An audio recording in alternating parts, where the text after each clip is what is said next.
কে? আমি আমি কে? আমি লাদেন। এত রাতে তোমার কোনোদিন লাদেন আমাদের বাড়িতে আসে নাই।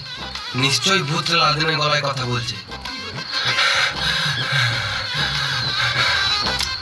আরে বোকাচোদা, তুই যখন জেগে আছিস তো দরজাটা কি গান মারাতে খুলছিস না? আমি বুঝতে পারছি তো আমার বন্ধুর গলায় কথা বলছিস। আমি দরজা খুললেই তুই আমাকে মেরে দিবি। আমি মরতে চাই না। হ্যাপাচোদা, আমি ভূত থাকলে আগুন কি গান মারাতে চাইতাম? ভূত তো আগুন দেখেই ভয় পায়। ও, এটা তো আমি ভাবিই নাই। ঠিকই বলেছে।